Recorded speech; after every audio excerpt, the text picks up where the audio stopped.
Perkebunan Negara, dan Entrepreneur.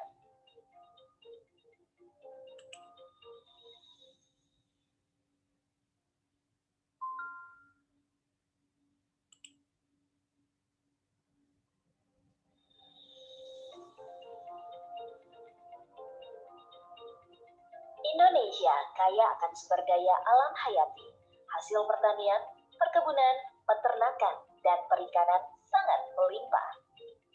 Penanganan hasil pertanian melalui rekayasa pemanenan, penanganan pasca panen, pengolahan, pengawetan, pengemasan, penyimpanan, dan distribusi diperlukan demi terciptanya produk yang aman dan bermutu tinggi hingga siap dikonsumsi. Universitas PGRI Yogyakarta atau UPY adalah salah satu universitas swasta di Yogyakarta berkomitmen untuk turut meningkatkan pengolahan hasil pertanian Indonesia melalui program Sarjana Teknologi Hasil Pertanian Fakultas Pertanian yang terletak di gedung UPY Unit 3. Visi program Sarjana Teknologi Hasil Pertanian adalah pada tahun 2043, program Sarjana Teknologi Hasil Pertanian Universitas PGRI Yogyakarta menjadi program sarjana yang unggul, menghasilkan lulusan yang bertakwa, profesional, inovatif, memiliki komitmen nasional, dan berwawasan global di bidang teknologi hasil pertanian. Dalam rangka mendukung visi tersebut, program Sarjana Teknologi Hasil Pertanian memiliki tenaga pendidik yang berkualitas, profesional, dan berkompeten di bidangnya. Selain itu, program Sarjana Teknologi Hasil Pertanian memiliki fasilitas penunjang yang baik, diantaranya ruang kelas yang nyaman dan memadai, tempat diskusi yang nyaman dengan Wi-Fi area, unit kemahasiswaan sebagai pusat-pusat kegiatan mahasiswa, perpustakaan sebagai tempat mahasiswa mengakses referensi yang relevan, rumah susun yang nyaman bagi mahasiswa rantau.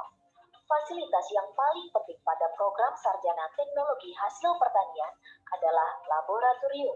Laboratorium digunakan untuk penelitian dosen dan mahasiswa dalam rangka pengembangan ilmu, serta digunakan untuk praktikum sebagai sarana peningkatan keterampilan motorik mahasiswa. Laboratorium di lingkungan program Sarjana Teknologi Hasil Pertanian mendukung bidang keilmuan program Sarjana THP, diantaranya di bidang kimia dan biokimia hasil pertanian, bidang mikrobiologi dan keamanan pangan, rekayasa proses pengolahan hasil pertanian, dan gizi hasil pertanian.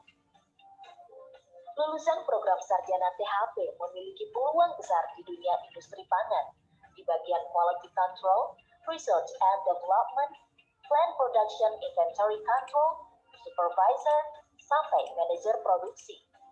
Lembaga pemerintahan seperti Lembaga Ilmu Pengetahuan Indonesia, Badan Pengelola Obat dan Makanan, Badan Penyelenggara Jaminan Produk Halal, Bulog, PT Perkebunan Negara, dan Entrepreneur.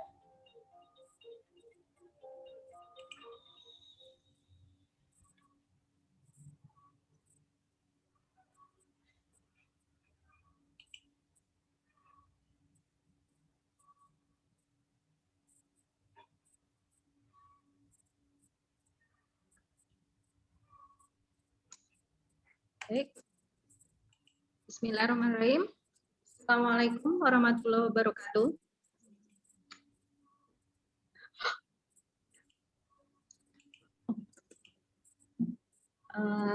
Selamat pagi semuanya. Suara saya terdengar ya? Baik. Mungkin kita mulai saja acaranya biar tidak terlalu lama, nanti takutnya yang mau Jumatan terburu-buru. Baik, Bismillahirrahmanirrahim. Assalamualaikum warahmatullahi wabarakatuh. Selamat pagi seluruh peserta. Terima kasih atas partisipasinya. Di sini banyak peserta, tidak hanya dari Universitas PGRI Yogyakarta, tapi dari beberapa universitas yang ikut join pada kesempatan ini.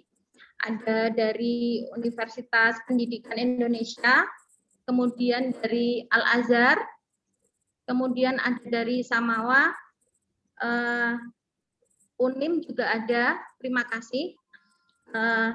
Baik, yang saya hormati di sini Kaprodi Teknologi Hasil Pertanian UPY, Ibu Lana Santika Nadia, dan Bapak Ibu dosen panitia webinar pada hari ini. Kemudian terima kasih juga kepada seluruh peserta atas partisipasinya. Sebelum kita mulai, mungkin alangkah baiknya kita berdoa semoga acara webinar hari ini berjalan lancar. Berdoa, saya persilahkan.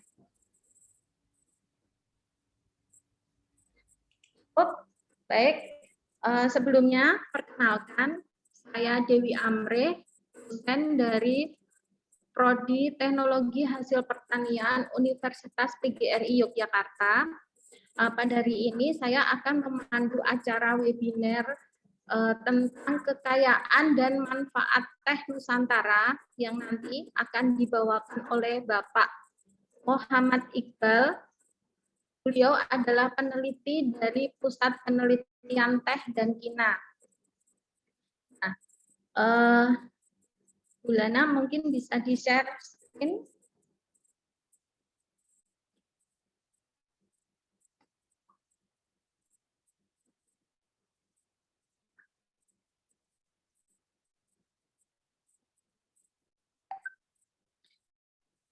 Baik, mungkin yang belum kenal beliau ini, sebelumnya mungkin, nah ini adalah foto Pak Iqbal, beliau peneliti di Pusat Penelitian Teh dan Kina. Nah, sebelum dimulai webinarnya, saya akan membacakan tata tertib acara webinar pada hari ini. Tata tertibnya, yang pertama, saya minta kepada seluruh peserta webinar untuk merename akunnya agar mudah dalam nanti kombinasinya, yaitu formatnya nama underscore institusi atau universitasnya. Kemudian untuk seluruh peserta dimohon tidak mengaktifkan mikrofonnya selama webinar berlangsung. Jadi nanti akan diberi kesempatan pada sesi tanya jawab dan interaktif. Kemudian kepada seluruh peserta diharapkan mengaktifkan kameranya. Kemudian nanti akan di-share selama acara webinar, akan di-share absensi kehadiran yang nanti untuk pembuatan sertifikatnya. Kemudian apabila dari peserta ada yang mau ditanyakan kepada narasumber, bisa menuliskan nama, underscore instansinya, underscore pertanyaannya di kolom chat Zoom-nya. Ya, mohon diperhatikan untuk seluruh peserta. Baik, untuk selanjutnya,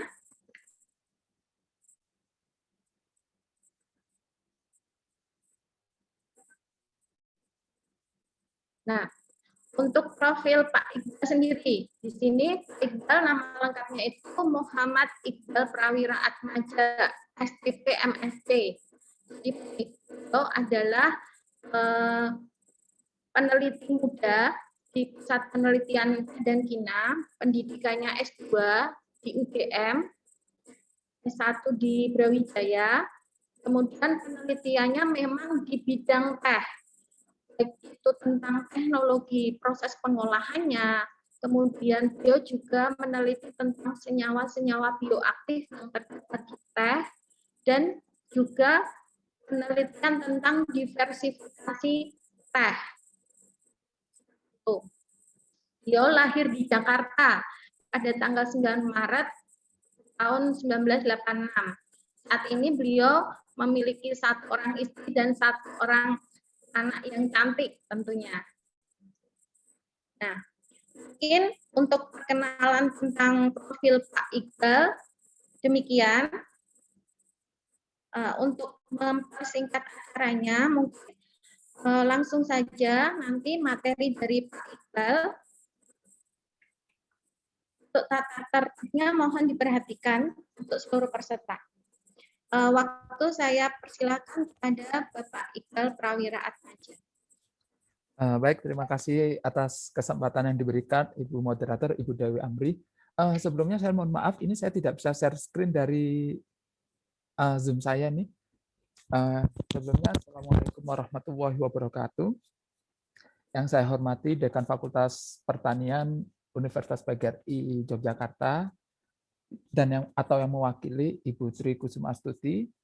Yang saya hormati Ketua Prodi Teknologi Hasil Pertanian Ibu Lana Santika Nadia, dan yang saya hormati dan saya banggakan juga pada dosen Prodi Teknologi Hasil Pertanian Universitas PGRI Yogyakarta dan para peserta yang hadir pada kegiatan kali ini. Saya mohon maaf, ini saya tidak bisa share screen, host-nya tidak memperbolehkan saya share screen. Mungkin bisa mohon bantuan.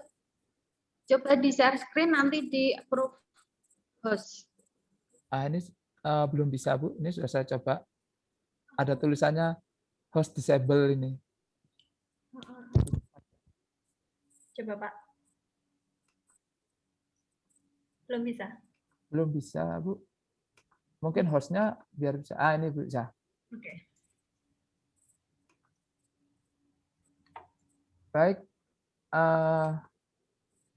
Sebentar ya.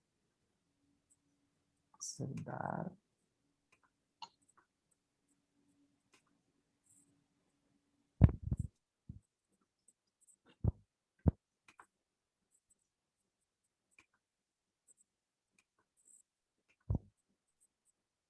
Baik, kita langsung saja.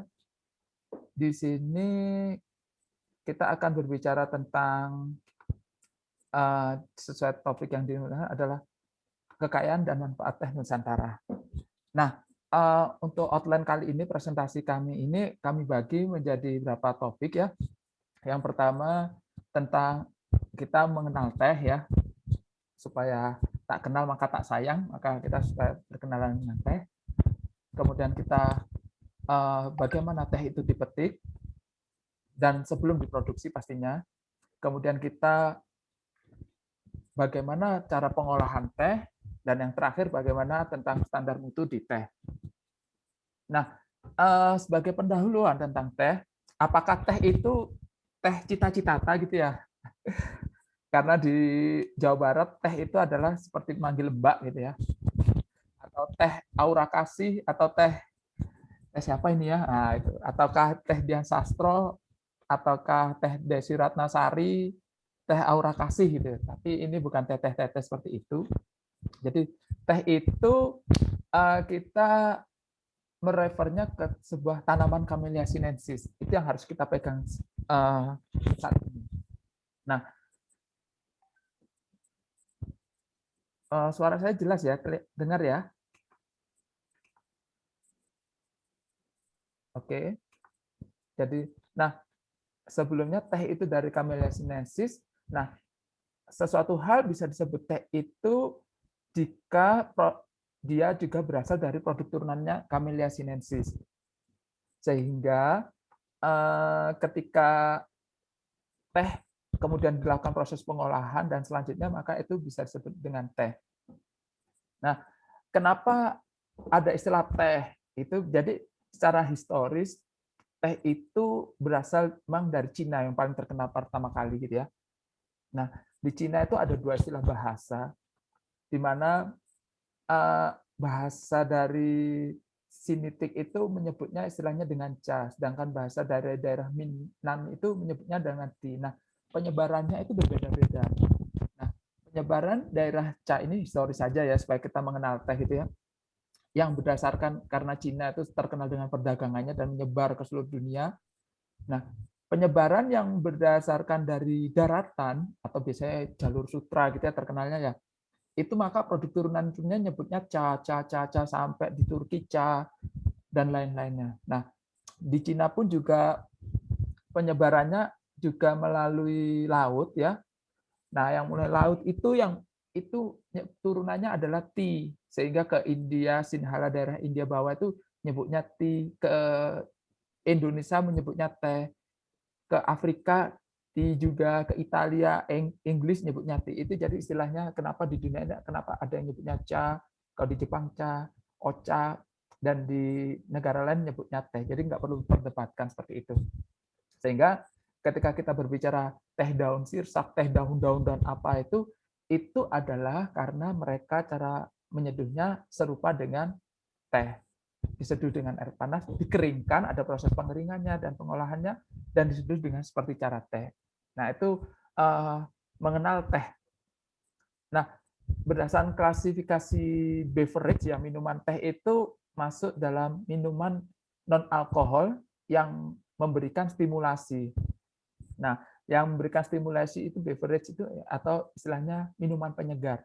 Makanya di situ ada minuman penyegar itu meliputi teh, kopi, dan kakao. Seperti di sini. Itu cara mengklasifikasikan beverage ya. Kita skip aja, saya rasa para mahasiswa atau peserta sebagian besar sudah mengetahui ini di mata perkuliahan. Nah, kita beranjak ke teh. Secara produksi di dunia itu, produksi terbesar itu diproduksi oleh Cina. Hampir 40% produksi dunia itu dari Cina, kemudian terbesar kedua adalah India, dan kemudian diikuti oleh Kenya, Sri Lanka, Vietnam, dan Indonesia itu masuk urutan ke-7. Sedangkan luas perkebunan teh di dunia itu Cina yang memang paling terbesar, 35% terbesar ada di Cina. Ini berdasarkan area. Bagaimana dengan Indonesia? Kita lihat ya. Di sini how is global tea industry. Jadi di Indonesia sebenarnya sangat ironis sekali teh Nusantara itu ya. Bukan karena berdasarkan data dari statistik, luas produksi teh Indonesia itu semakin hari semakin menurun. Jadi sejak tahun 64 sampai sekarang luas perkebunan Indonesia semakin menurun. Kemudian jika dilihat dari nilai ekspor pun, nilai ekspor kita pun juga semakin turun. Nah, kemudian 5 provinsi produsen teh di Indonesia itu memang sebagian besar itu berada di Jawa Barat. Jawa Barat memang produsen teh terbesar di Indonesia, hampir 60% lebih itu ada di Jawa Barat, kemudian diikuti Jawa Tengah, kemudian diikuti di Sumatera Utara, kemudian Jawa Tengah, Sumatera Barat, kemudian Jambi. Nah, di Yogyakarta memang tidak begitu banyak, sebagian besar hanya petani teh rakyat, dan itu pun sebagian berada di daerah Kulon Progo, Mas, yang kami pernah temui itu. Ini global industry. Nah, kita sekarang mengenal tanaman teh dulu, karena pasti teman-teman sangat familiar dengan teh. Teh itu apa sih? Tanaman teh itu ya, secara umum tanaman teh itu ada 2 varietasnya yang sangat terkenal, yaitu varietas sinensis, dengan ciri-ciri khususnya itu ukurannya bentuknya kecil, ya, daun kecil juga. Sedangkan ada lagi varietas Assamica, dia umumnya berbentuk pohon dan daunnya lebih lebar, dan ini kebanyakan ditanam di Indonesia, varietas Assamica. Secara morfologi bentuk memang berbeda jauh. Hal itu juga berpengaruh juga terhadap perbedaan varietas terhadap komposisi kimianya juga. Varietas Assamica memiliki kandungan polifenol yang lebih tinggi jika dibandingkan dengan varietas sinensis. Namun, varietas Assamica itu memiliki kandungan asam minumnya lebih rendah jika dibandingkan sinensis. Dan otomatis untuk pemanfaatan sinensis ini, karena kandungan polifenolnya sangat rendah, sangat cocok untuk dilakukan pada proses pengolahan teh hijau, seperti itu. Oke, secara umum komposisi teh itu sebagian besar adalah kadar air. Hampir 75% sampai 80% pada daun teh itu adalah air. Ya. Nah, 20-25%-nya itu hanya solidnya ya. Nah, solidnya ini sebagian besar terkandung adalah semacam senyawa soluble in water seperti katekin, asam amino, kafein dan lain-lainnya. Kemudian yang senyawa tidak larut air meliputi ada beta karotin, klorofil dan selulosa dan protein. Nah, dari 20-25% ini hampir sebagian besar ada senyawa flavanol. Dan apa itu senyawa flavanol? Nah, ini akan kita bahas sekilas. Jadi flavanol ini adalah merupakan senyawa khas dari teh yang membentuk ciri khas khusus teh. Jadi seperti ini. Kalau kita berbicara tentang polifenol teh gitu ya, mohon maaf. Nah, senyawa paling utamanya tadi adalah flavonoidnya tadi adalah flavanolnya adalah meliputi ini, camphorol, quercetin dan myrcetin. Nah, kemudian ada senyawa flavan-3-ol, flavanol ya. Flavanol ini, nah flavanol ini mengandung senyawa katekin, epikatekin dan epiglucotekin. Nah, ketika lebih jauh senyawa-senyawa katekin berikatan, katekin ini ada pada senyawa pada teh teh hijau ya. Pada senyawa teh hijau, sedangkan dimer dari katekin ini akan bereaksi pada membentuk senyawa teaflavin. Nah, teaflavin ini umumnya ada pada produk teh hitam. Ini secara garis besar kandungan polifenol, total polifenol pada teh. Nah, bentar kok nggak bisa gerak lagi. Nah, ini yang seperti saya utarakan sebelumnya, katekin itu adalah senyawa yang dominan pada teh hijau, kemudian teaflavin ada senyawa teh hitam dan tearubigin ya. Dan senyawa yang unik lagi pada teh itu adalah senyawa teanin. Itu merupakan asam amino yang khusus pada teh, khas yang ada pada teh yang memiliki sensasi relaksasi dan bermanfaat untuk mengurangi stres. Sedangkan KTK dan teaflavin itu kita tahu memiliki aktivitas antioksidan yang mampu berperan dalam menangkal radikal bebas. Nah, ini manfaat kesehatan kenapa kita mengkonsumsi teh ya. Senyawa pada teh tersebut sangat bermanfaat sekali ya, teh polifenol pada itu. Jadi dia memiliki anti-karsinogenik juga, anti-inflamatori dan probiotik juga. Nah, ini yang sangat bermanfaat untuk kesehatan.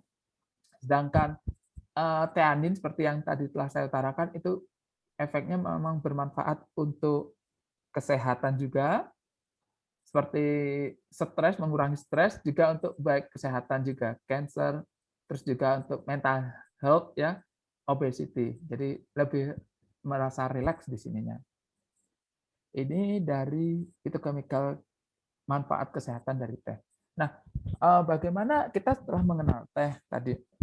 Sebenarnya teh itu apa sih yang diproses atau yang diolah? Nah, proses pengolahan teh sebelum diolah itu melakukan proses pemetikan dulu. Nah, pemetikan teh itu ya ini teteh-teteh gitu ya. Ya ini bisa versi Jepang, bisa kita lihat versi Cina atau versi Indonesia. Ini pemetiknya beda-beda ya. Tapi emang sebuah pertanyaan, kenapa kebanyakan pemetik teh itu adalah perempuan? Nah, itu sebuah hal yang patut itu ya, karena kok sedikit sekali kenapa laki-laki yang jadi pemetik teh gitu. Karena memang pemetikan teh itu butuh ketelitian khusus. Karena yang dipetik hanya bagian-bagian pucuk-pucuk muda seperti itu ya. Jadi apa sih yang mempengaruhi kualitas teh itu setelah waktu dipetik? Yang pasti bagaimana cara pemetikan pucuk itu akan mempengaruhi kualitas teh. Apakah daun muda yang dipetik ataukah daun tua yang dipetik atau bagaimana? Nah, kemudian ini lebih ke pertanian ya, khususnya ya. Jadi ke budidaya dan agronominya. Bagaimana siklus pemetikan teh, pemangkasan pohon teh itu berpengaruh juga. Jadi teh itu pada siklus tertentu pohonnya kita pangkas. Kemudian klon atau kemudian melakukan proses pemupukan pada tanaman teh. Kemudian juga berpengaruh adalah iklim, pada season apa dia dipetik, apakah pada musim hujan, musim panas, atau musim apa, itu berpengaruh terhadap kualitas teh. Kemudian waktu pemetikan ya. Jadi teh itu metikannya pada saat pagi hari atau pada temperatur panas dan itu berpengaruh juga. Kemudian karena itu akan berhubungan bagaimana teh itu dipetik saat disimpan sebelum dibawa ke pabrik ya. Jadi itu berpengaruh juga ya. Kemudian bagaimana handling pucuk itu saat dibawa ke pabrik untuk dilakukan proses pengolahan. Itu yang harus kita pegang dulu, bagaimana kualitas produknya mempengaruhi. Nah, selama ini proses pemetikan yang umum digunakan adalah menggunakan pemetikan tangan, ya karena sangat kecil-kecil sekali makanya dibutuhkan sangat selektif sekali ya. Kemudian dengan gunting petik, dan yang terakhir dengan mesin petik ini. Nah, pemetikan pucuk teh itu tidak semulur daunnya digunakan ya, tapi ada selektif ya, makanya digunakan adalah istilahnya pucuk dengan satu daun pertama, terus ada jenis petikan medium, yaitu adalah pucuk dengan 2 daun tua, ini ada pucuk dengan P3M, ada rumus-rumusnya sendiri, dan ini mungkin bisa di lain waktu ada kita jelaskan secara rinci. Kemudian ada petikan kasar, ya ini yang daun-daun tua, dan itu istilahnya ada rumus pemetikannya. Nah, syarat yang bagus gimana? Ini ada contohnya, komposisi petik medium adalah pucuk petik medium minimal 70%, pucuk halus, ya, jadi pucuk halus itu P+1 komposisinya, dan itu adalah salah satu teknik pemetikan pada teh. Nah, kenapa sih kita harus memetik daun pucuk dan daun yang muda? Ya, nah jika kita asosiasikan dengan kandungan polifenol, jadi kita lihat dari gambar sini kelihatan bahwa ini bud atau pucuk, ini daun pertama, daun kedua, daun ketiga. Nah, ketika pucuk itu diasosiasikan dengan kandungan polifenol yang tinggi, maka semakin menurun atau daunnya semakin banyak, maka kandungan polifenolnya akan semakin menurun. Bisa dilihat dari tabel ini. Nah, ini ketika kandungan polifenolnya sekitar 26,5%, tapi ketika dipetiknya adalah daun tua, ya, itu kandungannya daun ketiga sebagai contoh, ya, ini kandungan polifenolnya sudah menurun. Semakin tua daunnya, maka kandungan polifenolnya akan semakin rendah. Seperti itu. Ini komposisi kandungan polifenol. Kenapa kita harus memetik teh yang diolah itu adalah teh yang berdaun muda. Nah, ini sebagai contoh kalau berdasarkan laporan yang dipublikasikan oleh Philip O. Martin, di sini bisa diketahui bahwa ini dilakukan percobaan gitu ya. Jadi melakukan analisis. Ketika hanya pucuk saja, pucuk dan daun pertama, kemudian pucuk dengan daun kedua, pucuk dengan daun ketiga, dan pucuk dan selanjutnya. Di sini bisa diketahui bahwa kandungan kafeinnya semakin banyak daun tuanya, kandungan kafeinnya semakin rendah. Hal yang sama pada kandungan teaflavin, ya karena teaflavin ada pada teh hitam ya ini, yang optimum di sini bisa diketahui bahwa adalah pada P+2. Jadi itu kandungan teaflavinnya optimum. Semakin banyak daun tuanya, kandungan teaflavinnya semakin menurun. Karena pucuk seperti itu ya. Kemudian hal yang sama dengan kandungan tiarubicin, kemudian bisa kita lihat dari total water soluble solidnya semakin rendah juga, semakin menurun. Itu kenapa kita harus menggunakan daun muda dengan daun yang selektif P+1, P+2, P+3, P+4 dan tidak menggunakan daun tua. Nah, tadi kita sudah melakukan pemetikan pucuk, kemudian pucuknya kita bawa ke pabrik untuk dilakukan, kita beranjak ke pengolahan teh. Secara umum, ketika kita berbicara pengolahan, jadi kita untuk menghasilkan teh berkualitas seperti yang tadi kita utarakan, itu harus mulai dari kebun. Nah, di pabrik itu hanya menambahkan aja, value-nya hanya bertambah di pabriknya. yang paling banyak berkontribusi memang yang dari kebun, bagaimana budidayanya yang baik dan lain-lainnya. Nah, pada tahap proses pengolahan teh itu ada banyak tahapannya ya, secara sederhana. Jadi pre-harvest stage-nya itu adalah pemetikan. Nah, post-harvest manufacturing stage-nya itu adalah proses pengolahan teh.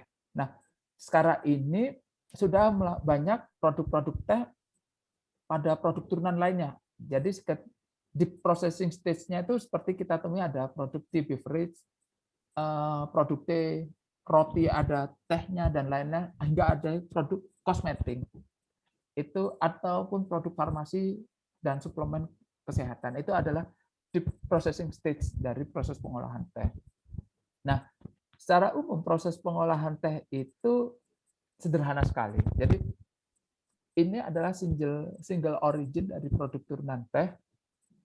Jadi secara umum produk teh itu ada, kita bagi secara umum ya, ada 3 metodenya. Ada produk teh yang tanpa oksidasi, teh dengan oksidasi, dan teh semi oksidasi. Nah, teh tanpa oksidasi ini meliputi adalah green tea dan white tea. White tea itu termasuk teh tanpa oksidasi juga. Meskipun di berbagai literatur teh white tea ini dimasukkan teh dengan sedikit oksidasi atau semi oksidasi. Nah, kemudian teh dengan oksidasi, jadi ada proses oksidasi karena proses enzimatisnya, itu adalah teh hitam. Nah, di sini ada kelihatan ada proses fermentation atau proses oksidasi teh. Kemudian ada proses teh semi oksidasi, yaitu yang umumnya pada teh oolong. Nah, ini roasting atau pengayakan ini supaya terjadi pememaran pada daun teh sehingga terjadi reaksi oksidasi. Dan ada proses, dan ini adalah salah satu jenis teh yang sangat umum ada di dunia. Nah, proses pengolahan teh itu pasti berpengaruh juga terhadap pembentukan reaksi biokimia. Nah, reaksi biokimia yang pada proses pengolahan teh ini akan berpengaruh terhadap warna, rasa, dan aroma teh. Di mana kalau kita tahu dan belajar, aroma itu dipengaruhi oleh senyawa volatil, dan rasa dan warna pada teh itu dipengaruhi oleh senyawa non volatil. Itu adalah di proses pengolahan teh. Oke, jadi ini secara sederhana saja pengolahan teh hitam ya. Jadi secara umum sebenarnya pengolahan teh hitam itu ada 2 tipe. Pengolahan teh hitam secara ortodok dan pengolahan teh hitam secara CTC. Nah, ini prinsip-prinsipnya berbeda, tapi secara umum prinsip utama di proses pengolahan teh hitam itu adalah diharapkan terjadinya reaksi oksidasi enzimatis sehingga terjadi pembentukan warna hitam kecoklatan pada daun teh. Di sini makanya prosesnya di situ. Kemudian dari reaksi oksidasi enzimatis kemudian itu akan diproses pengeringan untuk proses inaktivasinya sehingga dihasilkan teh dengan penampakan hitam. Itu proses pengolahan teh hitam. Nah, secara umum produk-produk teh hitam itu ada berbagai grade teh hitam yang sangat umum. Jadi ada di ortodok itu lebih banyak grade-nya ya, ada jenis-jenis tipe tehnya berdasarkan ada jenis OP, orang PECO, BOP, BOP, BOPF dan lain-lainnya. Ini bentuknya berbeda-beda. Ini ada jenis grade dari teh hitam. Itu adalah salah satu dari pengolahan teh hitam dan produk turunannya. Kemudian kita beranjak ke pengolahan teh hijau. Seperti yang telah diutarakan sebelumnya, prinsip pengolahan teh hijau itu adalah adanya proses inaktivasi enzim polifenol oksidase pada daun teh. Nah, inaktivasi enzim polifenol oksidase itu bisa dilakukan menggunakan panas tinggi tapi dengan waktu cepat. Sehingga daunnya teh itu tidak rusak ya. Nah, inaktivasi enzim polifenol oksidase ini menyebabkan ada 2 tipe proses pengolahan teh hijau.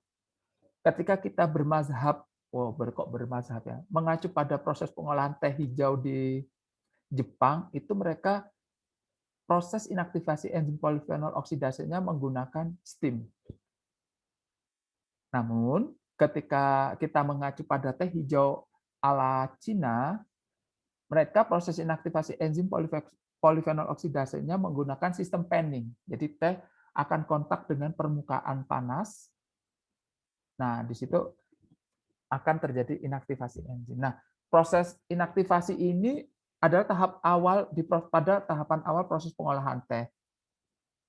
Sehingga ketika tahap awal ini tidak berhasil dalam inaktivasi enzim, maka warna seduhan teh dan appearance tehnya, teh keringannya akan berwarna ke hitam-hitaman atau menyerupai teh hitam. Itu mengapa inaktivasi enzim itu tahapan yang sangat kritis di proses pengolahan teh hijau. Nah, ini kita mengacu pada proses pengolahan teh hijau secara Cina ya, yang ada di pabrik pengolahan pusat penelitian teh dan Cina, jadi pucuk teh. Kemudian ada proses pelayuan, kita ada pabrik skala besar juga, dan kita juga ada pabrik skala mini plant juga. Ini pelayuannya, pelayuan itu pada proses pengolahan teh hijau adalah proses inaktivasi enzim polifenol oksidase menggunakan rotary panner.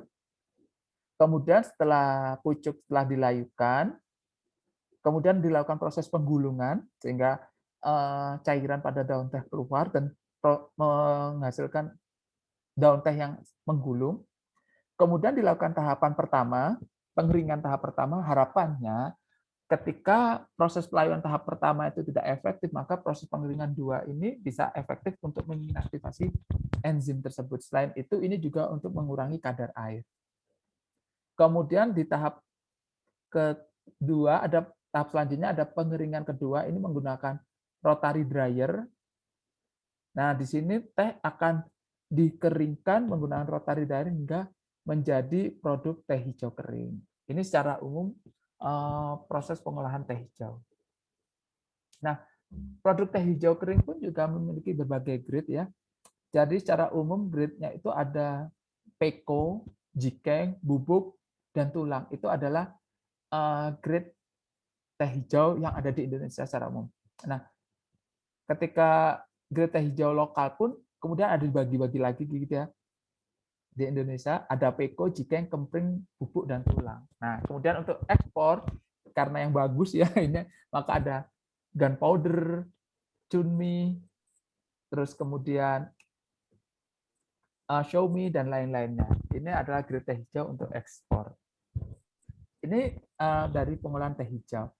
Kemudian kita beranjak ke pengolahan teh putih ya, karena kita pusat penelitian teh dan Kina, kita juga memiliki produk gabung teh putih.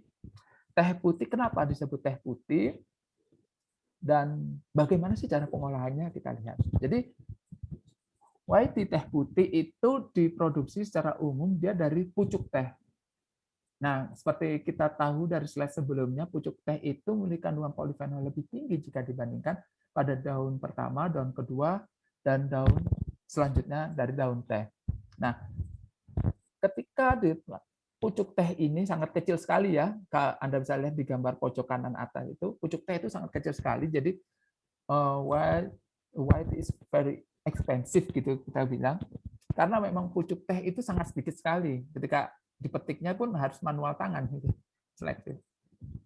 Nah, dari pucuk teh hijau ini, dari pucuk yang berwarna hijau ini kemudian dilakukan proses pengolahan, nanti akan terbentuk bulu-bulu putih keperakan yang halus pada permukaan teh produk teh kering tersebut, seperti yang telah digambar sebelumnya tadi itu ya.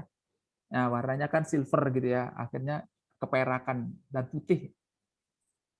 Nah, rasanya pun memiliki ciri khas yang khas gitu ya, teh putih itu aromanya itu flory and fruity, jadi ada bunganya pun khas, buah-buahan.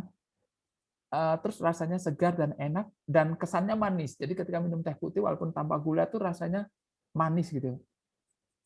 Rasanya bukan rasa yang pernah ada, tapi memang rasanya ada dan segar dan enak. Nah, ini teh putih juga ada yang mengkategorikan dia ada semi fermentasi. Karena apa? Selama proses pengolahan itu ada light oxidation. Oksidasinya yang sangat ringan. Itu salah satu dari white tea. Nah, white tea itu sangat bervariasi macam-macamnya ya. Di Cina ada, di India dan Sri Lanka ada. Nah, di Cina sendiri banyak variasinya. Jadi white tea itu ada variasinya silver needle yang seperti milik PPTK Gambung, jadi bentuknya seperti jarum perak. Kemudian ada white tea peony, jadi bentuknya dia itu pucuk dengan daun pertama, itu istilahnya white tea peony. Terus kemudian ada yang tribute eyebrow, jadi bentuknya sangat unik sekali, dan soumi. Nah ini atau long life eyebrow, ini bentuknya berbeda-beda, dan ini di produksinya pun beda-beda ya. Jadi ada yang dari Cina ya, daiba itu berarti pucuknya tanaman teh dari yang berukuran kecil. Ada shioba yang daunnya lebih besar, itu yang membedakan. Ini jenis-jenis teh putih yang ada di dunia. Nah, secara umum proses pengolahan teh putih itu sangat sederhana sekali. Jadi pucuk teh dipetik gitu ya. Kemudian ada proses pelayuan dengan matahari, kemudian ada proses pelayuan juga, kemudian ada sortasi, ada pengeringan, sehingga dihasilkan produk teh putih. Sangat sederhana sekali jika dibandingkan pada proses pengolahan teh hitam ataupun teh hijau. Dan ini ada pabrik pengolahan teh putih sangat kecil sekali yang ada di Pusat Penelitian Teh dan Gina. Oke. Dan ini apa sih, kenapa tadi kita tanyakan apa sih keunggulan teh putih? Nah, berdasarkan hasil laporan yang dilaporkan oleh Hilal dan Endra tahun 2007, white tea itu syarat kandungan total polifenol lebih tinggi jika dibandingkan dengan teh hijau. Ya. Rata average-nya teh putih itu adalah 21,54 dan teh hijau ada 19,18%. Dengan kandungan total katekin lebih tinggi jika dibandingkan dengan teh hijau. Hal yang sama pun juga kandungan kafeinnya juga lebih tinggi. Ini salah satu senyawa yang ada pada teh putih jika dibandingkan dengan teh hijau. Nah, kita sudah berbicara tentang secara garis besar produk-produk teh, mengenal tanaman teh, bagaimana teh itu dipetik, kemudian bagaimana proses pengolahan teh, kemudian apa sih standar mutu produk teh. Jadi kita singkat aja ya. Nah, secara umum pucuk teh itu yang telah dipetik ada tahapannya. Ada tahapan quality control, kemudian ada biological activities. Nah, biological activities ini yang berkaitan dengan manfaat senyawa biokimia teh dan manfaatnya bagi kesehatan. Nah, quality control, kita berbicara quality controlnya itu meliputi bentuk morfologinya, kemudian bagaimana parameter kualitas fisik, kualitas kimia, dan bagaimana kontaminasi yang ada pada teh. Nah, secara khusus, ketika kita bilang tentang produk teh, itu ada banyak sekali ya produk turunannya, baik itu daun teh, produk teh, sampai produk minuman teh, hingga tea powder, dan produk turunannya seperti contohnya tea bakery produk. Nah, produk-produk ini itu ada, kalau kita berbicara quality control atau mutu, itu ada parameter yang harus kita sepakati bersama. Itu ada parameter kualitas parameter, kemudian ada parameter keamanan, safety parameter. Nah, parameter safety parameter itu umumnya lebih ke kontaminan. Sedangkan quality parameter itu lebih ke hal-hal seperti aspek morfologi, fisik, dan kimianya juga. Dan jenis atau berdasarkan grade. Nah, ketika kita berbicara tentang physical parameter, itu kita pasti hubungannya dengan bagaimana kekerasannya, bentuk teksturnya. Ketika bentuk chemical parametersnya berarti berapa persen kandungan polifenol dan lain-lainnya. Kalau microbiological parameter berarti apakah ada mikroba coliform dan lain-lainnya. Kalau dengan klasifikasi parameter, apakah berdasarkan grade seperti yang tadi saya jelaskan sebelumnya. Nah, berdasarkan regulasi standar di produk teh itu banyak sekali, hampir sama seperti produk pangan lainnya, seperti HACCP dan halal, pasti ini adalah regulasi standar yang diterapkan pada produk teh. Kemudian karena teh itu sifatnya adalah tanaman yang umumnya banyak di gunung yang seperti hutan ya. Jadi teh itu sekarang itu minimal harus memperoleh sertifikat Rainforest Alliance. Ya. Kemudian ketika produk teh itu dikelola secara organik, kita bisa mengajukan sertifikat USD organik. Itu adalah salah satu regulasi atau regulasi sertifikasi yang ada pada produk teh. Nah, di Indonesia sendiri kita telah memiliki SNI teh baik dari teh hitam hingga teh hijau bubuk. Nah, di sini sangat banyak variasinya. Kita memiliki hampir berapa? 1, 2, 3, 4, 5, 6, 7, 8, 9 produk SNI yang berkaitan dengan teh. Baik itu teh hitam, teh instan pun kita ada, hingga produk teh wangi. Nah, secara umum standar nasional ini pada produk teh itu ini yang kita bahas parameter quality tadi ya. Itu seperti ini. Jadi persyaratannya adalah sebagai ini saya ambil sebagian saja ya. Ada parameter kadar air, total abu, kemudian kandungan polifenol yang pada produk-produk teh sangat berbeda-beda. Ini salah satu standar SNI dari produk teh parameter mutunya ya.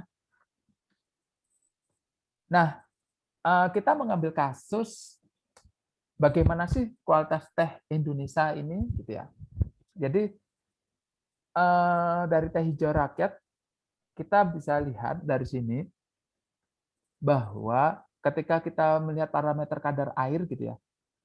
Di sini kita ketahui bahwa ada produk dari teh hijau rakyat itu kadar airnya tidak memenuhi persyaratan mutu. Kemudian sebagai contoh kadar abu larut dalam air ini yang dimana teh mensyaratkan minimal 45, di sini hampir semuanya tidak memenuhi persyaratan. Dan ini juga kadar abu tidak larut dalam asam juga persyaratannya pun tidak memenuhi. Seperti itu. Ini salah satu bagaimana sih kualitas mutu teh Indonesia. Kemudian kita lihat bagaimana 15 mutu teh hitam dan teh putih dari 5 produk teh, dari berapa grade teh. Bisa dilihat ini standarnya berdasar SNI ada di bawah ya. Kalau yang ini hasil penelitian ini hampir sebagian sudah memenuhi standar. Seperti itu. Dan ini ada yang belum standar. Kemudian bagaimana teh hijau berdasarkan berbagai grade dari jikengnya. Nah, ini bisa kita lihat ya, semakin berbeda grade itu warna seduhannya akan berbeda. Ini teh hijaunya pun juga hijaunya kurang gitu ya. Dan kandungan polifenolnya pun semakin rendah jika kepada produk tulang. Seperti yang tadi grade umum pada teh kan umumnya tadi seperti ini. Ada peko, ada jikeng, ada bubuk dan tulang. Dan itu saya rasa terakhir ya, saya rasa itu kita bisa berdiskusi Bu Dewi Amri bagaimana peluang teh, saya rasa seperti itu. Saya ucapkan terima kasih. Oh ya sebelumnya ini saya keluar dulu ya. Saya ada video dikit sebentar.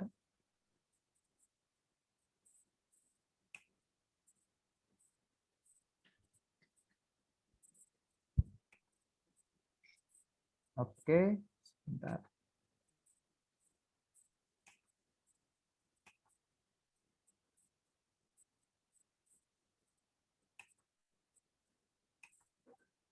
Oke.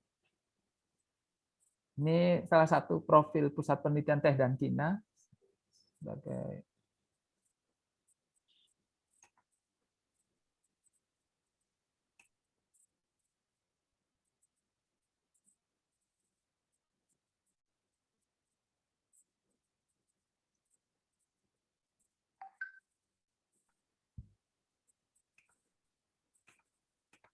selamat menyaksikan ya videonya.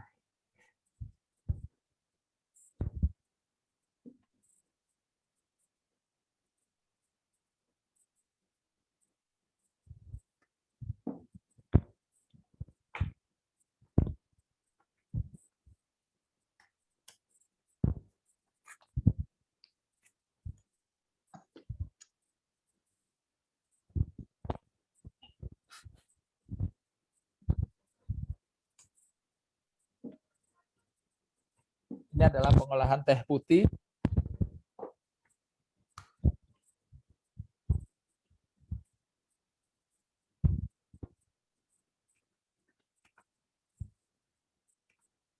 Nah,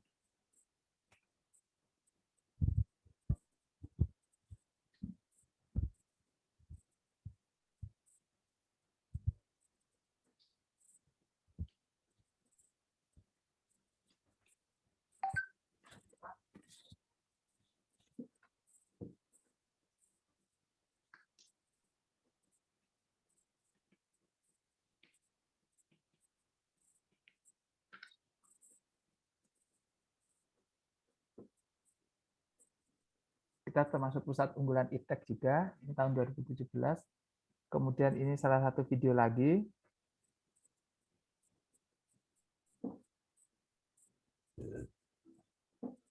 Ini profil pusat penelitian teh dan kina dan kebunnya ya. Kita akan melihat proses pengolahan teh hijau.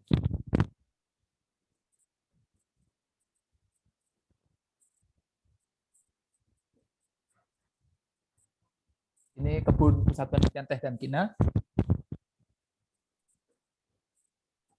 Ini adalah penelitian tahun 2018-2019 dengan Lembaga Ilmu Pengetahuan Indonesia terkait life cycle assessment. Ini cara budidaya di tanaman teh. Kita budidaya secara vegetatif.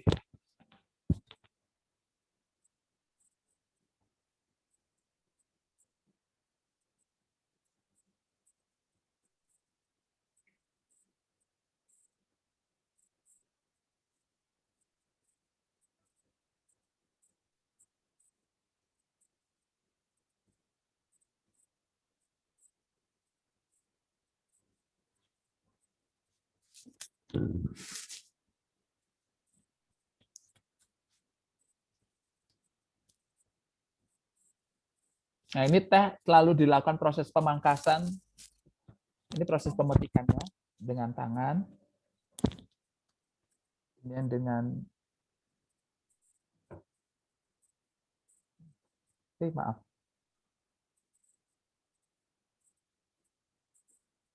Dari sini ya.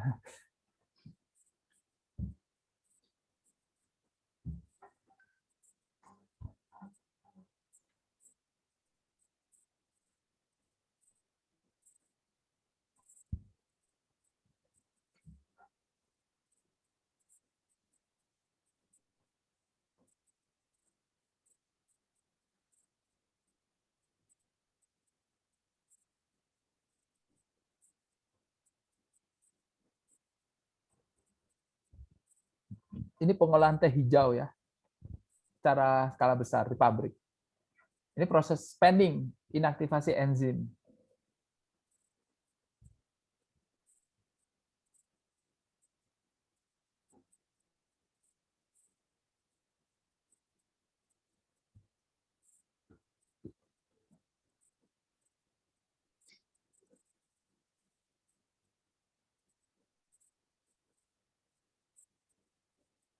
Ini proses rolling.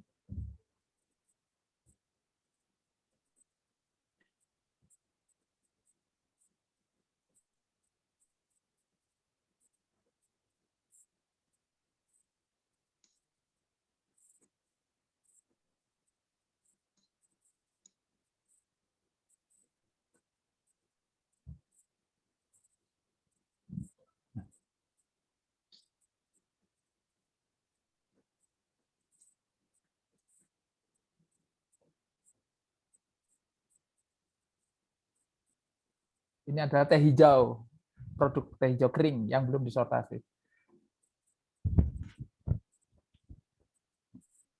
Ini penelitian dengan pusat penelitian kimia LIPI. Kemudian satu video terakhir ya, ini waktu laptop Unyil datang ke tempat kami untuk video.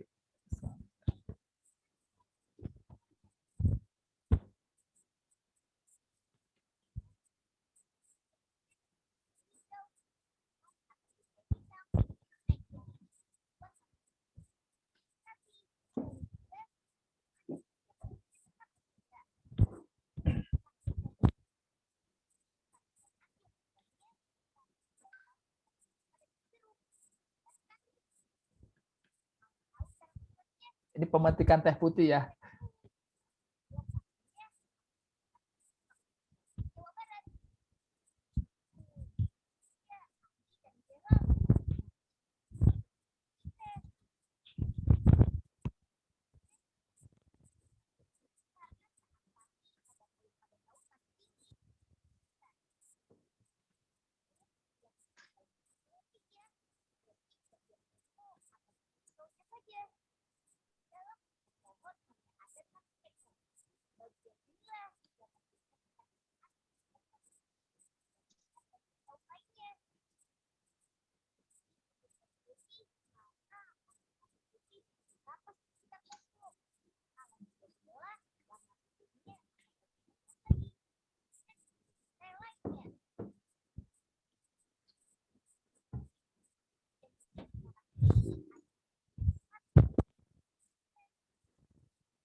Baik, itu tadi slide terakhir. Saya kembalikan lagi ke Ibu Dwi Amri untuk waktu dan kesempatan. Baik, terima kasih kepada Pak Iqbal atas ilmunya. Nah, di sini sudah ada beberapa pertanyaan dari para peserta webinar. Mungkin saya bacakan untuk 3 penanya dulu. Yang pertama itu dari Bintang UPY. Ini beliaunya bertanya bahwa terkait dengan pasca panen teh, khususnya lama penyimpanan serta bagaimana mempertahankan antioksidannya. Tadi dijelaskan bahwa teh memiliki beberapa senyawa antioksidan. Nah, bagaimana mempertahankan kandungan senyawa antioksidannya dari Bintang UPY. Kemudian dari Suherman di sini bertanya terkait dengan proses pengeringan teh. Tadi dijelaskan oleh Pak Iqbal bahwa pengeringan itu menggunakan rotari. Efektivitas suhunya bagaimana? Karena beliau sendiri, Pak Suherman, pernah melihat di PT Pagilaran proses pengeringannya di sana dengan mesin pengering udara panas dengan kayu. Nah, dibandingkan dengan rotari yang dijelaskan tadi, bagaimana Pak? Antara dengan rotari dan mesin pengering udara panas dengan kayu bakar. Kemudian di sini penanya selanjutnya ini bertanya bahwa dari Gusta Marlinda UPY di sini tanya, Pak, apakah benar teh itu punya biji? Pohonnya bisa tinggi seperti apa? Seperti itu, Pak. Mungkin 3 penanya dulu. Silakan Pak Iqbal bisa sharing-sharing. Monggo, saya persilakan waktunya.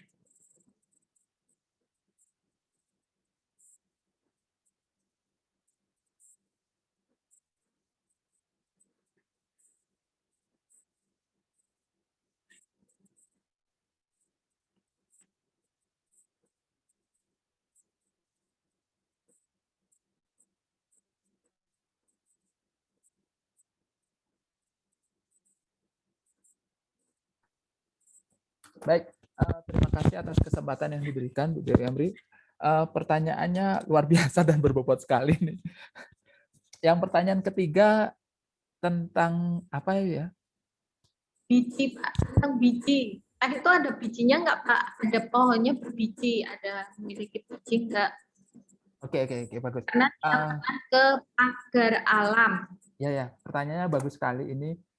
Pagar alam itu di PTPN 7 ya, kalau nggak salah ya. Oke, memang benar secara umum. Tadi seperti kita lihat di awal, teh itu ada 2 tipe ya kita pegang. Dia tipe varietas Assamica dan tipe Sinensis varietasnya. Nah, perbedaan 2 varietas ini memiliki ciri khas yang khusus. Varietas Sinensis itu lebih bentuknya adalah seperti rerimbunan shrub gitu ya. Jadi lebih rimbun sehingga kayak tanaman yang nggak bisa tinggi gitu lah, lebih rindang, rimbun, semak-semak, kayak semak-semak gitu maksudnya. Nah, sedangkan Assamica itu dia aslinya adalah tipenya pohon. Nah, teh itu sendiri sebenarnya adalah pohon, tanaman teh Assamica. Jadi ketika teh itu dibiarkan, teh itu bisa setinggi pohon. Jadi seperti itu. Jadi kenapa dia bisa tinggi seperti pohon? Ya karena emang awalnya dia teh, makanya teh dia bentuknya pohon yang Assamica. Makanya kenapa di proses di budidaya teh itu salah satunya ada proses pemangkasan teh, sehingga teh itu akan selalu diremajakan terus-menerus, sehingga tidak meninggi, meninggi, meninggi seperti pohon. Dan apakah ada bijinya? Ya, teh itu berbiji. Jadi emang awalnya teh itu ditanam di Indonesia, pertama kali ditanam teh di Indonesia itu dari biji. Bijinya seedling kalau istilahnya ya.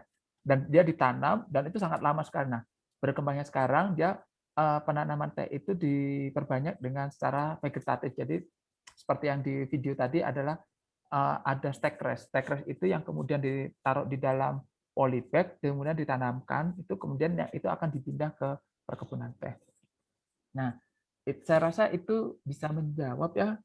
Nah, kemudian pertanyaannya dari Bapak Suharman, gitu ya. Bagaimana proses pengeringan menggunakan alat rotari jika boleh tahu keefektifan suhu pengering dengan alat tersebut berapa dan lebih efektif mana menggunakan rotari dibandingkan mesin pengering udara panas yang dihasilkan oleh pembakaran kayu kering seperti yang digunakan PT Pagilaran.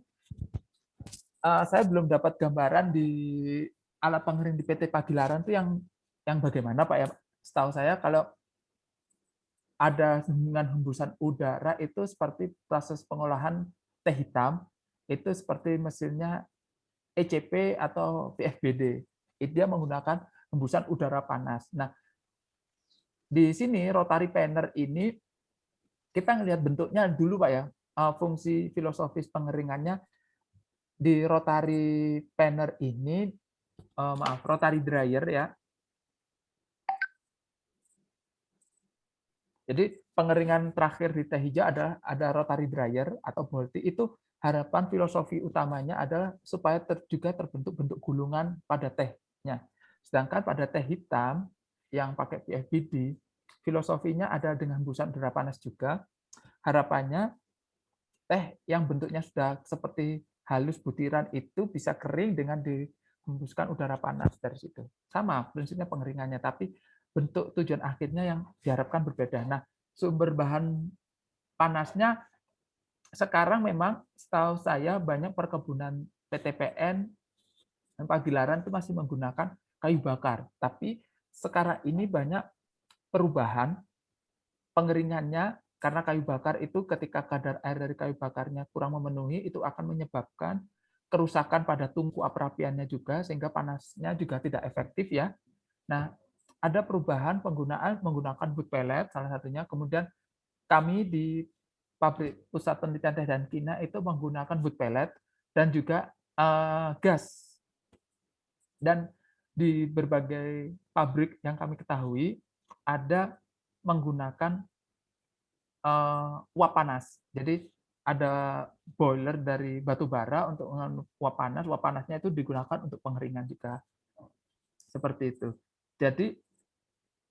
Jadi ketika tanya efektif mana menggunakan rotari dibanding mesin pengering udara panas yang seperti yang dihasilkan dari kayu pengering ya, kalau dari efektif dan efisien, kalau menggunakan kayu bakar sekarang tidak efektif Pak, ya, dan tidak efisien karena biasanya juga dari harganya bisa kita adil dengan wood pellet, ya, dan ketersediaan barangnya pun kayu bakar sudah sangat jarang karena kita harus menebang pohon dan lain-lainnya, dan itu menjadi risiko lingkungan juga. Seperti itu saya rasa semoga bisa membantu menjawab Pak ya. Ya, ketika efektif adalah kita harus mengeset suhu pengeringannya. Nah, suhu pengeringan jika boleh keefektifan suhu ya. Nah, suhu pengeringannya itu emang beda-beda. Suhu pada pengeringan kita mengharapkan suhunya adalah 100 di atas 100 ya, 130 120-an dengan udara panas yang kencang juga. Jadi seperti itu. Nah, ketika panasnya dapat tapi hembusan udaranya tidak dapat, maka akan dihasilkan produk teh yang gosong, burn. Dan itu juga menyebabkan cacat mutu juga. Jadi suhunya tetap diatur adalah suhu yang efektif optimum dengan hembusan udara yang optimum juga. Ketika suhunya tidak dapat tapi udaranya tinggi, udara panasnya juga nggak nyampe, suhunya rendah, maka produknya kadar airnya akan tidak menghasilkan kadar air yang rendah sehingga akan menyebabkan kerusakan cacat mutu juga. Dan pertanyaan satunya ini luar biasa berbobot ini, wah. Kandungan penyimpanan, sama penyimpanan dan cara mempertahankan senyawa antioksidannya, Pak. Oke. Yang paling penting cara penyimpanan teh yang harus kita jaga tadi standar SNI adalah kandungan teh yang bagus adalah maksimal 8%. Nah, selama penyimpanan itu adalah yang harus kita pegang kadar airnya bagaimana teh itu tidak menyerap air dari lingkungan atau karena teh kita tahu produknya kering dan sifatnya higroskopis, maka kita harus bisa mempertahankan kandungan air teh. Kandungan air teh ini kita bisa simpan dengan caranya pastinya di tempat yang tertutup, rapat, udara, dan tidak kontak dengan cahaya langsung. Nah, ini juga berpengaruh dengan mempertahankan kandungan antioksidan. Kita tahu bahwa salah satu kerusakan senyawa bioaktif pada teh yang pastinya juga berpengaruh senyawa pada aktivitas antioksidan pada teh adalah satu ketika contohnya kadar air tehnya tersebut kandungan airnya semakin meningkat, otomatis di situ senyawa biokimia akan terjadi reaksi bla bla bla bla, otomatis aktivitas antioksidannya pasti akan menurun. Ketika juga seperti teh hijau, ketika sering terpapar dengan sinar matahari, maka hijaunya akan berubah pudar menjadi ke arah kekuning-kuningan. Karena hijau pada teh kita tahu sendiri berasal dari senyawa klorofil ya, klorofil. Nah, klorofil itu sangat rentan dengan cahaya, sehingga itu akan berpengaruh juga terhadap senyawa kimia dari teh tersebut. Saya rasa itu Bu Dwi Amri mungkin pertanyaan yang bisa saya jawab ya. Kalau emang belum memuaskan, nanti kita bisa diskusi lebih banyak lagi, bisa ke email saya. Silakan. Kalau misalnya itu Pak, kalau di pasaran ada expired date-nya, oh ya, misalnya itu ternyata melebihi, itu berarti masih layakkah dikonsumsi? Nah, bagus sekali untuk pertanyaannya ini. Sebenarnya kenapa produk teh itu, ya sebagian produk teh itu kena ada expirednya juga ya. Ya. Karena kita tahu pasti di produk kemasannya itu adalah, kita tahu bahwa pada pengemasan pangan seperti plastik, kertas itu ada barrier-nya ya, barrier dalam bagaimana dia bisa menghambat penyerapan udara dari luar, lingkungan, atau retensi dia terhadap cahaya dan lain-lainnya, pasti ada durasi waktunya ya. Nah, kita bicara sederhana dulu aja, karena di teh sendiri di Cina itu ada teh yang memang benar difermentasi, terus mereka pun juga menyimpan tehnya itu hingga 10 tahun, 20 tahun, dan sangat lama. Itu menjadi teh yang sangat mahal juga.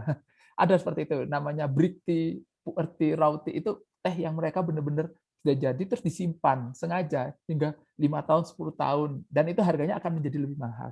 Nah, ketika teh, sebagian produk teh kemudian ada yang expired di kemasannya, saya rasa itu salah satu faktornya adalah kemampuan dari kemasan tersebut untuk mempertahankan kualitas tehnya.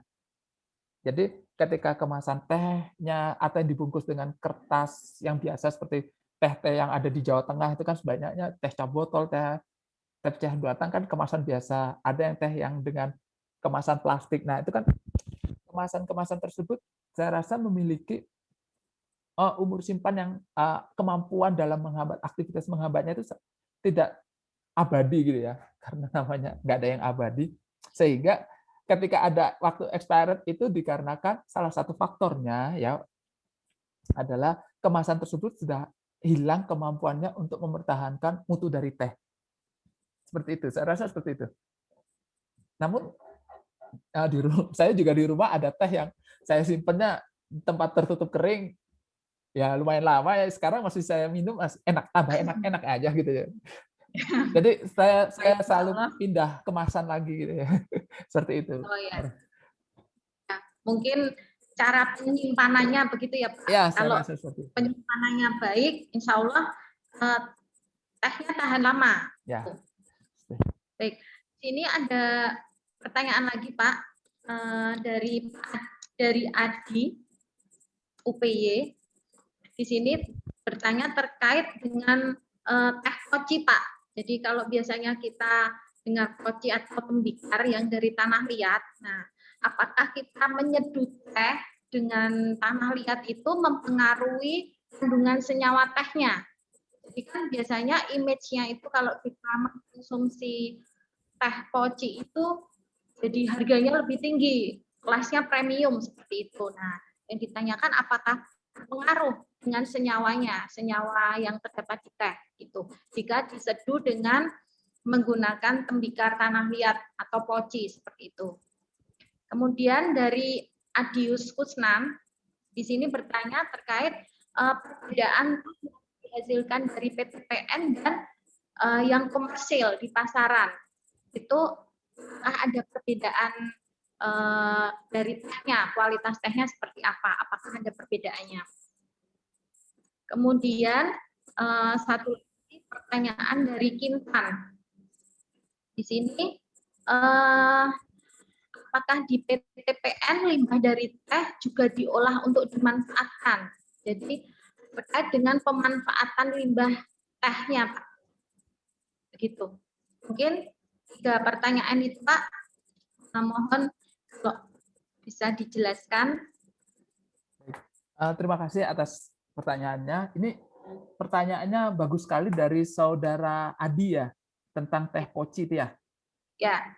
Ya, Bapak Adi Sitakwa. Ya, ini pertanyaan bagus sekali, Pak. Memang saat ini itu sebuah ciri khas dan budaya. Kalau dari segi senyawa kimia dan lain-lainnya, memang belum ada penelitian lebih lanjut ke sana ya. Saat ini masih belum ada laporan yang melaporkan bagaimana diseduh dengan poci tanah liat atau apa dan apa. Namun dan memang itu menjadi ciri khas budaya karena di Jepang sendiri budayanya tehnya itu diseduh di poci juga, pocinya sudah dipanasin, kemudian itu. Nah, ini menjadi yang menarik. Saat ini kami belum bisa menjawab apakah bisa merubah senyawa kimia dan lainnya, karena kami juga belum melakukan penelitian lebih jauh ke sana dan juga belum ada laporan yang membandingkan di luar negeri tentang cara servingnya itu. Tapi yang harus kita pegang, salah satu untuk senyawa kimia teh yang supaya optimum adalah salah satu faktornya adalah suhu air yang digunakan untuk penyeduhan, ya, suhu air yang digunakan penyeduhan, jenis-jenis air yang digunakan salah satunya itu juga mempengaruhi senyawa teh atau senyawa aktivitas antioksidan juga. Apakah air kita itu kandungannya aquabidas yang mineralnya sedikit atau kandungannya banyak Ca-nya atau banyak Fe-nya, itu hasil penelitian laporan itu melaporkan bahwa itu berpengaruh terhadap senyawa kimia teh yang terekstrak dan aktivitas antioksidannya. Dan yang kedua suhu juga ya, suhu apakah teh diseduh suhu 60, 70, 80, 90, 100 dan selamanya itu berpengaruh juga, dan lama penyeduhan. Jadi teh itu diseduh 1 menit kah, 2 menit, 4 menit, 5 menit, 6 menit, 7 menit, 8 menit, sampai 30 menit, itu juga berpengaruh terhadap cita rasa, parameter senyawa kimianya teh juga. Saya rasa seperti itu. Untuk penyajian serving itu lebih ke budaya dan itu menjadi ciri khas sendiri, dan saya rasa itu patut dipertahankan bagaimana servingnya, jadi ciri khas budaya sendiri. Saya rasa seperti itu tentang serving. Nah, teh di pasaran apakah hanya dari pucuk teh saja gitu ya? Perbedaan dengan yang komersil dan PTPN. Perbedaan Kualitasnya. TPTN dengan teh yang dijual di pasaran yang masing-masing mengandalkan. Ya, kita harus balik lagi ya. Jadi teh itu diolah tadi kalau kita syarat sempurna adalah P+3. Pucuk dengan daun 1, 2, dan 3. Nah, pucuk daun 3 sehingga daun ketiga ini diolah sedemikian rupa, entah itu teh hitam atau teh hijau. Nah, setelah proses dihasilkan produk kering, kemudian ada proses sortasi dan grading. Nah, sortasi dan grading ini akan dihasilkan berbagai macam grade jenis teh-teh yang berbeda-beda, seperti tadi Peko untuk teh hijau ya, Peko, Chunmi, Shoumi, Jikeng, dan lain-lainnya. Di teh hitam ada BOP, BOPF, OP, dan lain-lainnya. Nah, ini produk grade-grade tersebut ini bisa dijual terpisah. Jadi yang dijual adalah seperti itu, yang di pasaran adalah contohnya BOP saja di teh hitam. Itu ada yang banyak seperti itu di pasaran. Ada yang jenis grade-nya adalah bubuk halus, das, seperti itu. Itu seperti itu. Jadi perbedaan teh PTN dan teh yang dijual pasaran sebenarnya tidak ada, bedanya hanya merek aja, tapi mungkin kebunnya juga ya. Kemasan dan kebunnya juga, dan jenis grade-nya yang membedakan. Ya, seperti itu. Ada yang teh kayak contohnya teh cap bandul itu kan dia bentuknya agak ada coklatnya, ada hitam-hitamnya lebih banyak, itu teh cap bandul. Terus teh kayak contohnya tehnya yang di angkringan itu kan tehnya lebih banyak serbuk-serbuknya gitu ya dibandingkan teh yang ada di pasaran daunnya ya seperti itu. Itu yang bedakan seperti itu. Biasanya yang grade-nya semakin bagus itu di pasaran semakin dikit dan harganya semakin mahal gitu ya. Seperti teh putih gitu aja. Let's say 1 kilo harga teh putih itu minimal 1 jutaan. Dan teh hijau kayak grade Peko, Peko Super, yang Pekonya kecil-kecil itu 1 kilonya bisa 120.000 ya itu harganya. Saya rasa seperti itu ya dari tehnya. Nah, untuk limbah ini bagus sekali pertanyaannya ya. Jadi memang limbah teh itu memang banyak manfaatnya. Ada yang limbah teh ini limbah saya anggap limbah yang di proses pengolahan ya. Ya. Nah, karena sebenarnya kalau kita berbicara di teh, limbah teh di proses pengolahan itu adalah apa ya? Nggak ada sebenarnya. Bubuk-bubuk halus yang hasil byproduct pun itu sebenarnya masih bisa digunakan untuk jenis grade lain hingga das yang lembut pun itu. Jadi sangat sedikit sekali limbah yang diproses karena semuanya terpakai semua untuk pada grade-grade teh. Karena grade teh, contohnya grade teh hitam itu grade 1, 2, 3 itu ada semuanya dan bubuk-bubuk halusnya bisa dimanfaatkan semua. Istilahnya by product ya, kalau limbah kayaknya gimana gitu ya, produk samping ya. Biasanya yang debu-debu halus. Nah, debu-debu halus ini memang banyak dimanfaatkan ya. Saya pernah baca di peneliti kami di sini juga memanfaatkan istilahnya PLAF ya, debu-debu halus pada produk teh ini digunakan untuk pada persemaian, pada bibit pembenihan tanaman teh. Salah satunya seperti itu. Di salah satu artikel lain itu juga telah dimanfaatkan untuk pembuatan batako. Bata itu juga digunakan. Dan di salah satu artikel lain itu juga dimanfaatkan untuk pewarna pada baju atau pewarna pakaian. Itu juga salah satunya dimanfaatkannya seperti itu. Saya rasa itu. Semoga bisa menjawab pertanyaannya. Saya rasa seperti itu, Bu. Bu Dwi Amri. Baik, terima kasih kepada Pak Iqbal. Baik, untuk para peserta, jangan lupa presensi sudah di-share di chatbox untuk pembuatan sertifikatnya. Kemudian mungkin pertanyaan terakhir ya Pak, kalau boleh nih. Nah, kita kan mengenal di pasaran itu ada teh melati, kemudian ada yang rasa-rasa, begitu ya Pak. Nah, itu proses di bagian mananya dikasih flavor-flavor seperti itu Pak. Jadi diberi melati seperti itu, ada proses pengolahan teh di bagian apa, ada melatinya seperti itu. Kemudian kita mengenal kalau ada merek-merek tertentu, ada rasa-rasa buah seperti itu, di proses bagian mana pemberian flavor macam-macam itu Pak. Oke. Bagus sekali Bu, pertanyaannya memang bagaimana sih proses teh melati itu atau tadi kita bicara teh wangi kalau di SNI-nya ya. Jadi kalau kita tarik lagi, teh wangi itu sebenarnya adalah teh hijau. Bahan bakunya adalah dari teh hijau. Nah, bahan baku dari teh hijau tersebut kemudian dilakukan proses pengolahan lebih lanjut. Nah, pada proses pengolahan teh hijau untuk menjadi teh wangi atau teh melati itu ada proses penggosongan. Penggosongan. Jadi kalau kita jalan-jalan ke sentra industrinya teh wangi yang di Jawa Tengah itu yang jadi ciri khas kalau kita akan banyak belajar. Jadi secara umum teh hijau yang telah kita dapat itu Kemudian ada proses pembasahan atau dibasahi. Ya. Oh, maaf, ketukar. Ada proses penggosongan dulu. Gosongin, kemudian kasih melati, dibasahin, terus dikasih jasmin. Seperti itu. Nah, proses itu kemudian yang jasmin asli itu yang biasanya proses ngolahnya bisa sampai di malam-malam hari karena bunganya katanya mekarnya pas malam hari, aromanya terciumnya. Nah, pada proses itu terjadi perpindahan wangi dari bunga itu ke teh karena ketika prosesnya panas tadi itu kan kemampuan menyerap teh wangi teh karena teh dan kopi kan bisa menyerap wangi juga. Nah, itu akan menyerap wangi jasmin. Nah, setelah proses tersebut, kemudian baru dikeringkan sehingga jadinya teh wangi.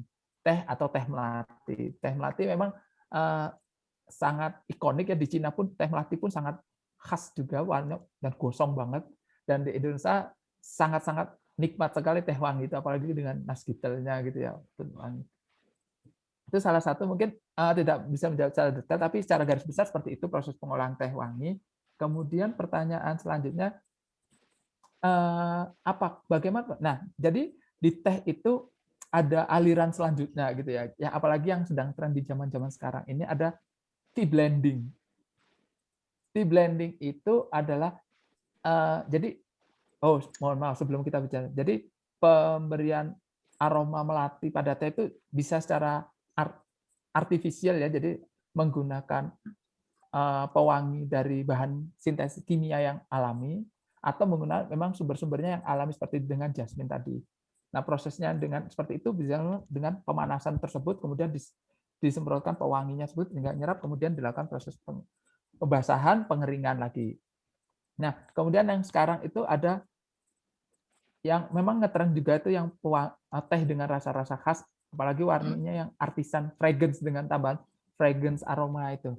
Kemudian yang sekarang sedang ngetren ya tea blending itu, jadi teh kemudian di-blend dengan seperti ada bunga rosella, kemudian ada serehnya, terus ada potongan kulit jeruk dan lain-lainnya. Itu ada saat ini sedang tren dan sangat digemari oleh masyarakat. Itu sangat sedang generasi milenial dan generasi Z, generasi Y apa Z ya sekarang ya, generasi Z ya, itu sangat menyukainya produk-produk teh tersebut. Seperti itu, Bu Dewi. Silakan. Saya rasa Baik. Ada yang mau bertanya lagi? Mungkin waktu sudah menunjukkan 10:30 ya.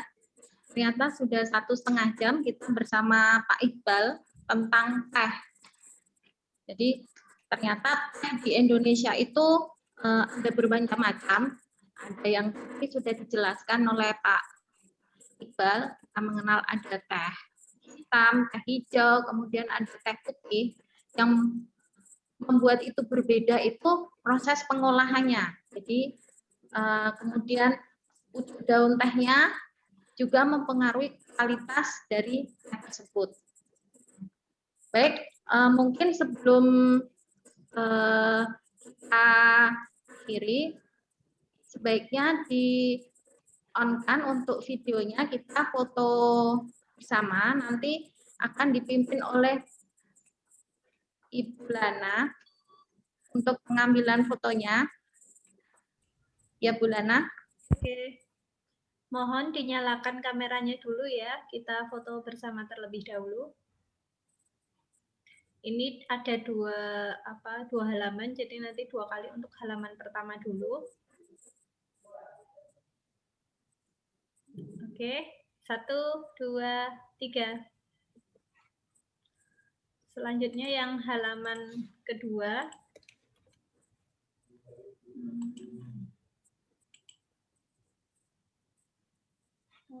Sebentar ya. Oke, untuk halaman kedua. 1, 2, 3. Oke, terima kasih sudah Bu Dewi. Saya kembalikan. Baik, terima kasih kepada Bu Lana. Terima kasih kepada Pak Iqbal atas materinya tentang teh. Sangat bermanfaat. Semoga ilmu yang bermanfaat dan menjadi amal jariah yang Pak Iqbal nggih. Amin ya, Baik, terima kasih banyak Bu. saya simpulkan, jadi tadi sudah dijelaskan bahwa teh itu ada bermacam-macam, ada teh putih, teh hijau, kemudian ada teh hitam, kemudian sekarang kita mengenal ada teh rasa-rasa, ada yang jasmine tea, segala macam. Itu teh wangi yang diperoleh dari teh proses pengolahan teh hijau.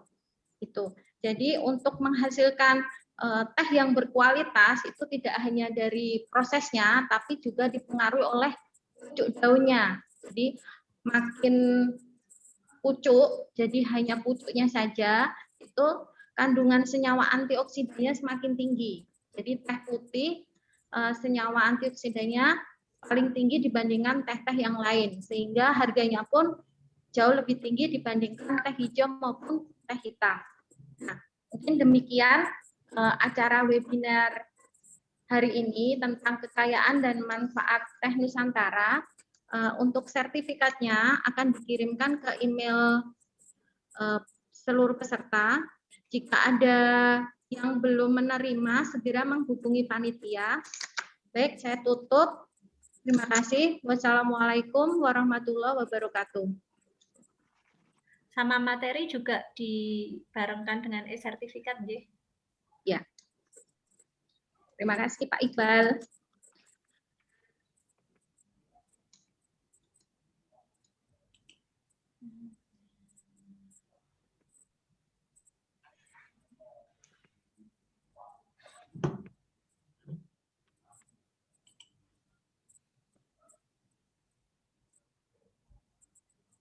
Ya, jadi peserta dimohon mengisi link daftar hadir ya. Jadi itu secara otomatis sertifikatnya akan terkirim ke email. Jadi yang tidak mengisi daftar hadir tidak akan mendapat sertifikat.